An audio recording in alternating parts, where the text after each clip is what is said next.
Yusuf Khan. Yusuf Khan, do you give permission to record this interview as part of Brit Bangla COVID broadcasting and archiving purpose? Yeah, that's fine. Okay, so Yusuf, tell me about yourself in terms of where were you born and what was early life for you based on your memory? Born in Sylhet, Bangladesh. Came here when I was about 11 and a half, 12. Lived in East London, Tar Hamlets. Yeah, we struggled. We had three brothers. My dad passed away when I was very young. So mom struggled to brought us up. Yeah, went to Stepney Green School. Then we had to move house. We had to move out to Wood Green for a temporary basis. So we lived in Wood Green for 2 years, where I went to Highgate Wood Secondary School. Faced a lot of struggle. That school was quite diverse, but there wasn't many Asians in the school. So we faced, it was only a few of us. We faced a lot of trouble, a lot of trouble, a lot of struggles. Yeah, so overcome that. And we moved back to Tar Hamlets, went to Tar Hamlets College for a bit. Then my elder brother opened up a business in Southport. What sort of business? It was a catering It's a business. restaurant or takeaway? Yeah. So Indian? yeah, I was about 20 then, and went to help him out. He was asking me to come there. So Merseyside, Southport, very nice place. We stayed in a village called Ainsdale. Enjoyed. Do you know, briefly you talked about Yusuf when you went to is it Haringey you mentioned? Haringey, yeah. Haringey. So you said you had a struggle. What do you mean by struggle, and what kind of struggle did you experience? Basically, in the school, this was the late 80s. In school, there wasn't much support. There wasn't many Asians, so we couldn't sort of interact with the other people, and we sort of felt we lagged behind. We couldn't engage fully in some of us in the school. Yeah. Gradually, we got there. When you say you struggled, is it like a linguistic struggle or any other struggles? Because we moved into a new area, getting to know people, making friends is difficult. If you go into a new school, especially secondary school, say midway, third year, then you would struggle to make new friends because everyone is settled with their own clout and own peer groups.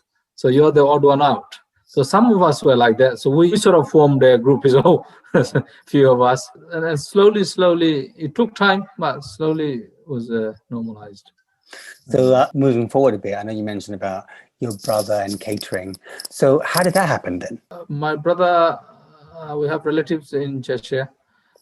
So they decided to open up a business in Southport, not too far from the beach. And my brother requested to come and support him. So I thought, okay, let's try out. So we went there, stayed there for about more or less 2 years. And then what happened after? There isn't much. It's just restaurant staff, some local people, work. There wasn't much social life. All we used to do is play badminton once a week and sometimes football. That's all. So it was kind of a boring life, basically. So we didn't do much. Good thing I passed my driving test over there. And it was quite easy. Roads were quiet, very quiet. Nowadays, getting a license is difficult. So then what happened after? You passed the driving test, you're working there, although it's boring, you found a way to occupy a car. Straight away I bought a car and moved back to London. Right. What happened in London? Nothing much. Hanged around with friends. Worked in retail. I did all sorts of things. What sort of thing did you see? Most thing that I found it difficult was a lot of young people coming out from a school underachieving, not achieving GCSE good results in GCSE, neither going to college or uni. So this was a troubling thing, and a lot of unemployment, gang fights, drugs, prostitutions, and all that. All these issues. So how do you deal with that? How did you personally deal with it? Personally, it was troubling, but as I started thinking and We sort of did a lot of campaigns. I was part of an organization called CADA, which is Community Against Drugs and Alcohol Abuse. So we did a lot of campaigns through that. Then the council basically decided to take that on, and they sort of did Dealer Day. They used to catch Dealer Day. So that was part of that from the beginning. Then we campaigned against prostitutions in key spots in Spitalfield area. Prostitution was quite rampant. It was so difficult to walk around with your family. So obviously that's kind of what was going on in terms of campaign-wise. But professionally, how did things develop or improve for you once you moved to Tower Hamlets? So as I said, I did quite a lot of different type of work. So I worked retail, I did security, then I did some admin work in a German bank. Then I moved on to NHS. So I worked in NHS for about 12 years. Then I founded a community organization. This is called Weavers Community Forum. This was back in early 2010. Then in 2014, I was sort of employed by that organization. So since then, I'm working for that organization. So where does Burial fit in then? Okay, so Burial, which is part of 13 Rivers Trust, I am a Burial fund manager. So I have a team that supports me with that as well. Moving more close to in current times, what was life like pre-lockdown and during lockdown when it comes to the service delivery of burials? Woke up in the morning, went to work, evening meetings. I mean, on an average, I used to attend 2-3 meetings after work. I forgot to mention my local area. Basically, we run a community center where myself is the chairman. We have 13 trustees. So, I mean, we used to have regular meetings. Then other organizations I'm involved with used to have meetings. So straight to meetings, then home. So that stopped. It's all online now. It's on Teams and Zoom. So that's a different thing. Shopping wise, after work, I used to go to stores, groceries. Now I'm finding doing more shopping online. Apart from the groceries, the Tesco's click and collect. So just this morning, last night I placed an order. This morning I want to pick it up. So a lot of changes. My kids are at home, so they're doing classroom from their bedroom, online classes. Well, although online classes, it's okay for the time being, but it's not great. So how has that interrupted your way of doing things in terms of them doing online classes? I had to buy an additional laptop. One of my daughter goes to university, so she's got her own room and everything. The other two, I had to buy additional laptop for one of them. So they're at home, 2 meals, lunch and dinner. So there's more work for parents, more cleaning in the house now. So they're spending more time in the house, so more bills to pay. Absolutely. But the only thing good is that you're saving that traveling time. So that few hours you're saving. Tell me more about, in terms of delivery of services, what have you noticed in terms of the number of individuals who are coming to the burial service to need support for burial? What has been the difference between now and before? Okay, a lot of people, although they might not be diagnosed COVID-19, but I think COVID is impacting them, their cause of death. So since last April till now, we carried out around 125 burials from Eden Care, a Muslim Burial Fund. And these are mainly families. Most of them, they don't have family, or they have partial family relatives, or it would be, say, 2 young children and wife, husband passed away. So the wife, she's not earning, they don't have money to bury her loved one. So this is why Muslim Burial Fund comes in and support. As a charity, we raise fund and we carry out the funerals in different cemeteries. Currently, Last week we had 5. This week we have 4. There's a funeral tomorrow in Hounslow. A very young sister. She's about 37. 3 children. She passed away. She wasn't well for about 4 months. So husband had to leave work to look after the family. Now they don't have money. They don't have £4,000 to bury her. So we come in as a charity to support this family.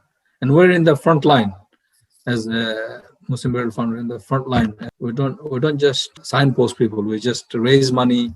We organize the funeral, appoint funeral directors, and carry out the burial, basically. So as you can see, each week we're doing about 3-4 funerals, and that costs a lot of money. And a lot of money is required as a charity.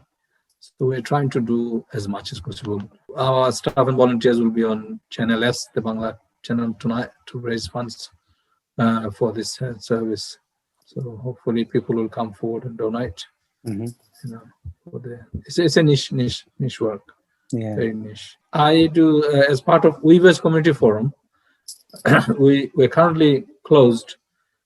All services are closed apart from responding to emergencies. So we're providing food service, food bank, supporting people with shopping, basic household needs. A lot of elderly people, vulnerable people, they live on high-rise buildings, and it's difficult for them to come out, line up to do their shopping. So we are trying to support as much as possible to these vulnerable people. And there are a lot of other people, they don't have legal status. So they are struggling. They can't work. They're not furloughed because they don't have papers. So we're also trying supporting these people as well. If anyone needs help and that person meets the criteria, how that person gets hold of you? Number 1, we are on the website. Number 2, all the social media. Number 3, local WhatsApp groups. So all the WhatsApp groups would have information about the services, and community leaders, community connections, word of mouth. That's how people know us, basically. So if we say, for example, Muslim Burial Fund, most funeral directors knows us. So like today, I had a call from an auntie. She's got my personal number from a funeral director. So she called up, said, look, this person, he's passed away. He doesn't have no legal status in this country. And there is no close family. She's a relative. So we need support with the burial. And their family member from Bangladesh are requesting them to send the body over. Now with this COVID, it's difficult. Plus the process takes time as well. So she wants to bury him here. She's looking for help. So the funeral directors basically referred her to come to Muslim Burial Fund. So this is, she's called us. So we are discussing how we can help this family. So in terms of, let's say, from your personal experience, have you seen major changes in terms of the number of people who are seeking help from Funeral Burial Fund now compared to before, or compared to the first lockdown? There's more people seeking fund due to the current crisis, because a lot of people lost their job due to lockdown and the pandemic. So there's more, definitely, there's more requirement for food banks, for meals, food banks, household essentials. So yeah, definitely it's increasing. The need is needed than before, definitely.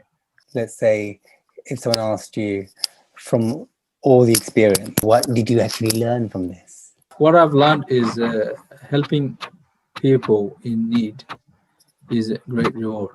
So, I mean, this is what exactly we're trying to do. Help people with food, essential items, help people with funeral support, as well as advice and guidance where it's needed. So we will continue to do those things, either pandemic or not. And in pandemic, we just have to step up a bit. You know, so many people are suffering. Unbelievable, you know. How are you finding it at home? How are your family members? Are they suffering at all? My family members, alhamdulillah, they're okay. Mm-hmm. They're okay. I didn't lose my job. We just be worried about this disease. A lot of my friends, family members are not well. I spoke to 2 people this morning. They said all of my families got COVID. So very, very worrying. I wasn't well last year, beginning of April, I had a huge temperature and cough. I think this was due to COVID. Although when I dialed GP and NHS, they said it's not COVID, but I never had a fever and cough.